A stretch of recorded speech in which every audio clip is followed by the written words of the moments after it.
अहम क्वेश्चन था कि मिड साइकिल ब्लीडिंग जिनको होती है काफ़ी ज़्यादा परसिस्टेंटली होती है कुछ खवातीन को, उसमें उनको प्रेग्नेंट होने में प्रॉब्लम होती है या this is not a factor to not get pregnant? Mid cycle bleeding के मल्टीपल कॉजेज होते हैं, डिपेंड करता है मिड साइकिल ब्लीडिंग का कॉज क्या है। तो अगर मिड साइकिल ब्लीडिंग का कॉज है कि ओव्यूलेशन ब्लीडिंग है, तो वो पीरियड्स के मिड साइकिल में आमतौर पे ब्लीडिंग हो रही होती है और वो कुछ दिन के लिए होती है, ब्लीडिंग होती है या स्पॉटिंग होती है, जो कि खुद ही 3-4 दिनों में खुद ही से ठीक हो जाती है। तो अगर तो ये ओव्यूलेशन की ब्लीडिंग है तो फिर तो आपके कंसीव करने में वो बिल्कुल भी रुकावट नहीं करती।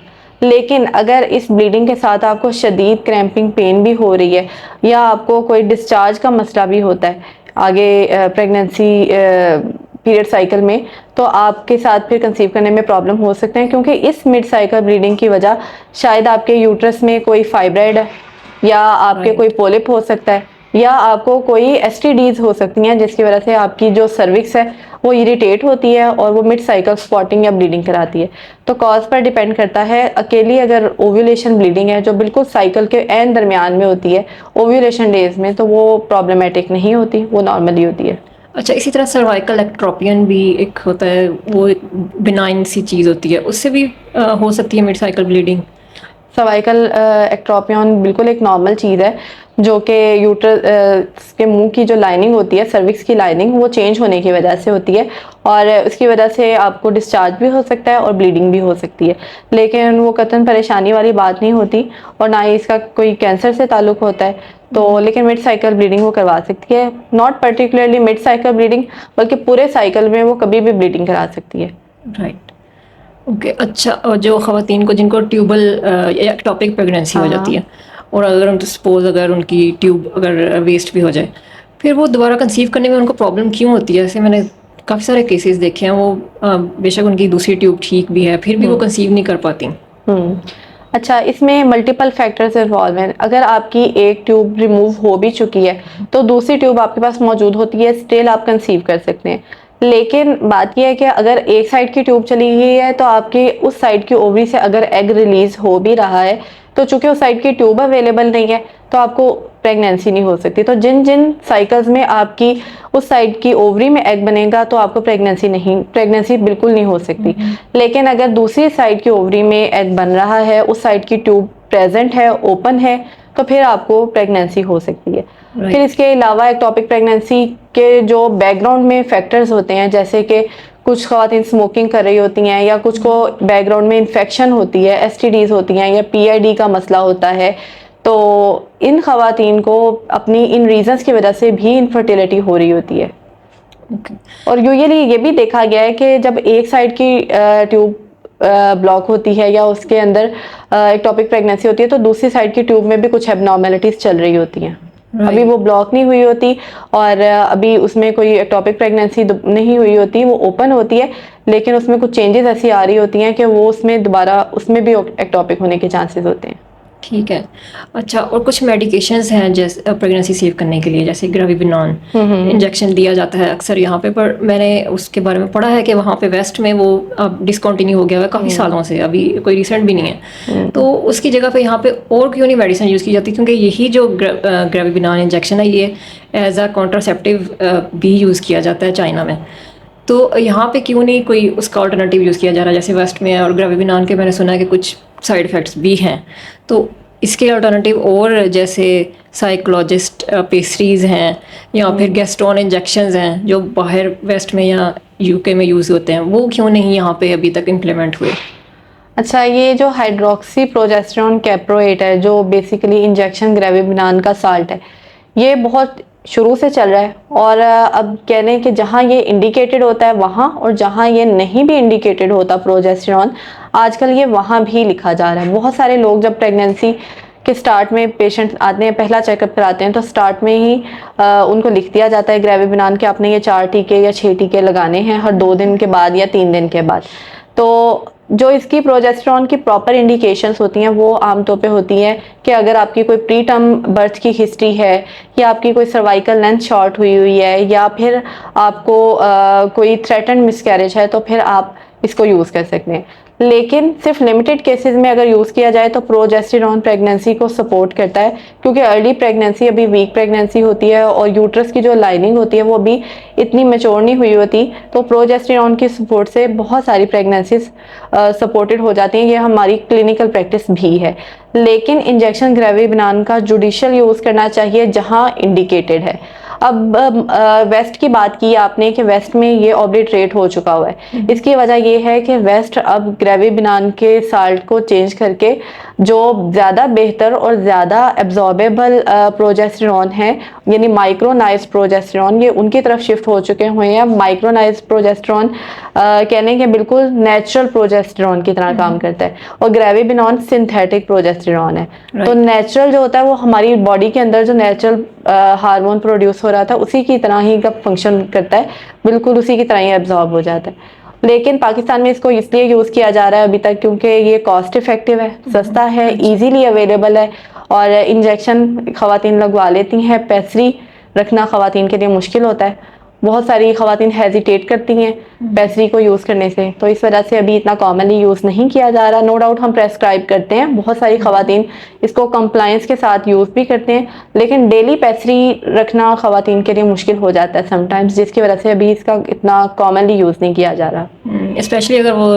2 times a day रखनी हो। हाँ, 2 times a day he dose होती है, मुश्किल हो जाता है। ओके अगर खुदा न खास्ता किसी ख़ातून का मिस कैरेज हो जाए तो मिस कैरेज में ये है कि 3 तरह की शायद होती हैं। एक तो नेचुरली अगर वो मिस कैरी कर लें, एक होता है मेडिकेटेड, वो जिसमें वो उनको टैबलेट्स दी जाती हैं, वो फिर खा लेती हैं और वो उनका हो जाता है। और तीसरा ये है कि या फिर वो DNC करवा लें, और यहाँ फिर एक और तरीका भी है आजकल जिसमें MVA है। तो इन सब में से कौन सा बेहतर है प्रोसीजर? देखिए, अगर स्टेप बाय स्टेप मैं बात करूँ, हर मेथड के प्रोज एंड कॉन्स होते हैं और इंडिकेशंस होती हैं कि किस स्टेज पे आपने कौन सा मेथड चूज़ करना है। अब अगर नेचुरल मेथड की बात करें तो नेचुरल मेथड बहुत सिंपल मेथड होता है, इसमें आपने कुछ भी नहीं करना होता, ना मेडिसिन देनी होती है और ना ही आपने सर्जिकल इंटरवेंशन करनी होती है, और लेट द नेचर डिसाइड वाली हम स्ट्रेटजी के ऊपर चल रहे होते हैं।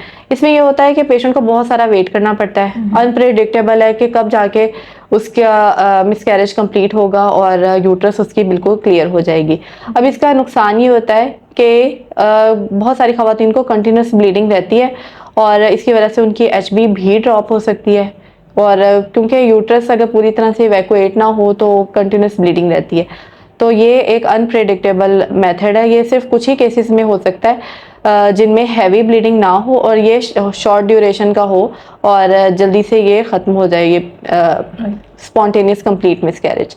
लेकिन जब ऐसा केस नहीं होता और प्रेगनेंसी थोड़ी सी एडवांस हो जाती है और मिसकैरेज हो जाता है तो फिर हमें दूसरी इंटरवेंशंस के ऊपर जाना पड़ता है। उसमें अब DNC आ जाते हैं और MVA आ जाता है या फिर मेडिकल मैनेजमेंट है। मेडिकल मैनेजमेंट में हम टैबलेट्स देते हैं और बहुत सारी प्रेगनेंसीज टैबलेट से ही चली जाती हैं। अब जो DNC और MVA होते हैं वो हम आमतौर पे फर्स्ट ट्राइमेस्टर के एंड पे और सेकेंड ट्राइमेस्टर के स्टार्ट में कर रहे होते हैं, और उसमें से भी आप MVA पहले करना होता है आपने, और DNC आप लेट मिसकैरेजेस में भी कर सकते हैं। MVA कंपैरेटिवली कह लें सेफ है DNC की निस्बत, लेकिन अगर कोई ट्रेंड और एक्सपर्ट गायनोकोलॉजिस्ट अगर ये प्रोसीजर कर रहे हैं तो उनके लिए दोनों प्रोसीजर्स एक तरह के हैं और एक ही तरह की कॉम्प्लिकेशन प्रोफाइल। लेकिन अगर कोई अनट्रेंड कर रहा है तो इसमें फिर DNC बहुत ज़्यादा कॉम्प्लिकेशंस कर सकती है।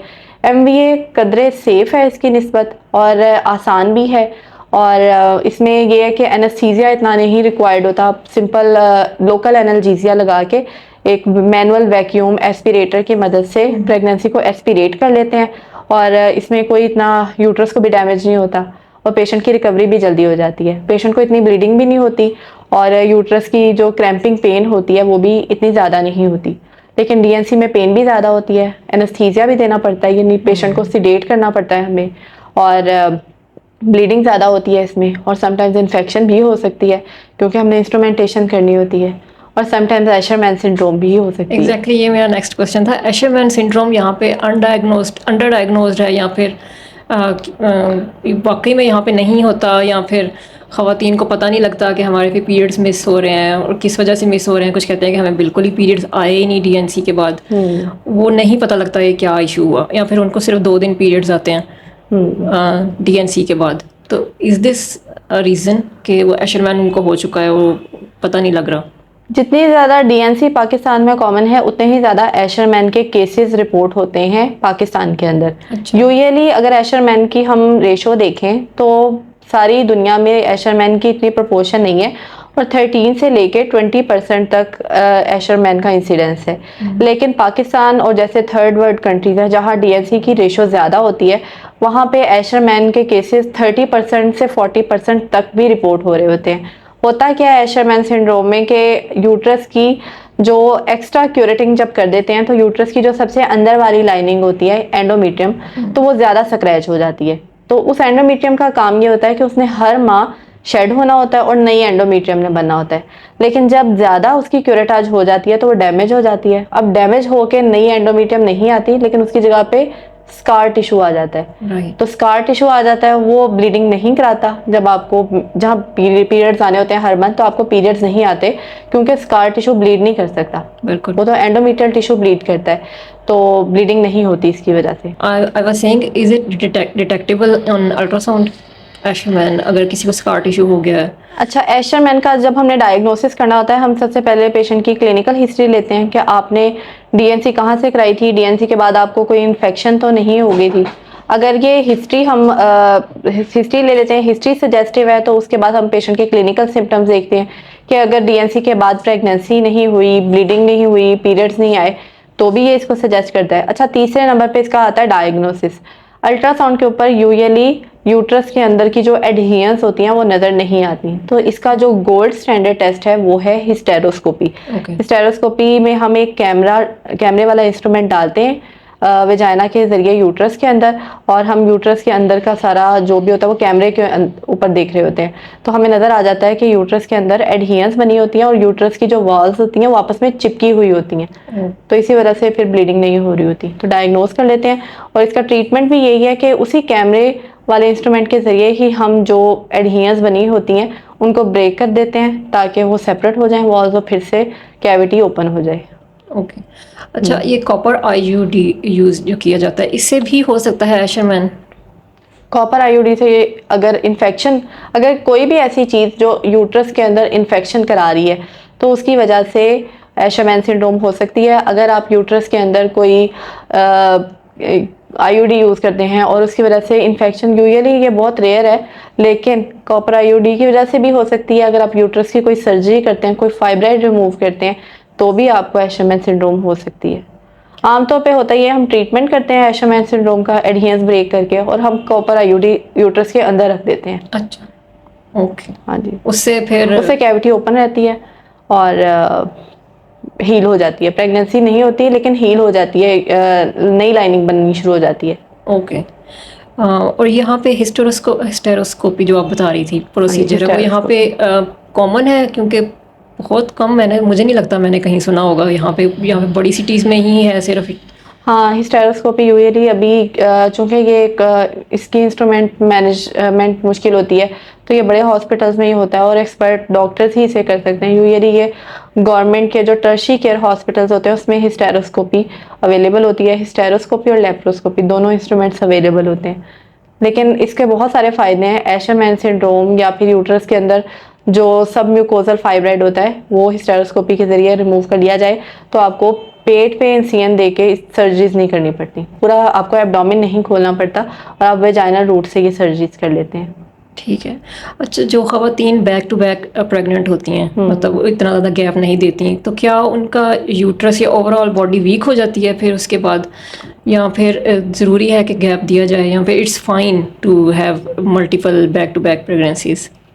यूजुअली हम अपने पेशेंट्स को रिकमेंड करते हैं कि वो 2 प्रेगनेंसीज के दरमियान में कम से कम 1.5 साल से 2 साल का वक्फा ज़रूर रखें। और इसकी वजह ये होती है ताकि एक प्रेगनेंसी से उनकी रिकवरी अच्छी हो जाए और उसके बाद वो नेक्स्ट कंसीव करें। लेकिन इस इंस्ट्रक्शन को बहुत कम पेशेंट्स फॉलो कर रहे होते हैं और उनका जो इंटर प्रेगनेंसी इंटरवल होता है वो यूजुअली 1.5 साल से कम ही होता है और कुछ ख़वातीन का तो 1 साल से भी कम होता है। तो इससे होता क्या है कि यूट्रस जो कि प्रेगनेंसी की वजह से बड़ी हुई होती है, स्ट्रेच हुई होती है, तो वो अभी अपनी असल पोजीशन पे वापस नहीं आ रही होती है। आपके ब्लड में जो प्रेगनेंसी के हार्मोन्स की वजह से चेंजेस आई होती हैं ब्लड फ्लो और ब्लड वॉल्यूम इंक्रीज हुआ होता है, तो वो भी नहीं अपनी प्रॉपर पोजीशन में वापस आया होता, तो अगेन नई प्रेगनेंसी हो जाती है। तो इस वजह से अगर आप बैक टू बैक प्रेगनेंसीज करते हैं तो प्रेगनेंसी की कॉम्प्लिकेशंस हो सकती हैं, और उन कॉम्प्लिकेशंस में से प्री टर्म डिलीवरी हो सकती है, लो बर्थ वेट हो सकता है, और अगर मदर साइड पे देखें तो मदर को अनीमिया हो सकता है, खून की कमी जिसे कहते हैं, और इसके अलावा विटामिन डी की डेफिशिएंसी हो जाती है। तो बहुत सारी कॉम्प्लिकेशंस हो सकती हैं। अगर आपकी प्रीवियस सर्जरी हुई है फिर तो आपको मस्ट 2 इयर्स का गैप लाजमी रखना चाहिए, ताकि आपका जो स्कार वाला टिश्यू है वो हील हो जाए। क्योंकि अगर शॉर्ट इंटर प्रेगनेंसी इंटरवल होगा तो अगली प्रेगनेंसी में जब यूट्रस स्ट्रेच करेगी तो स्कार वाली जगह आपकी थिन आउट होकर खुल सकती है, जिसकी वजह से स्कार रप्चर के चांसेस होते हैं। तो इस तरह से एक इमरजेंसी बन सकती है, और ये बहुत कॉमन है। ओके।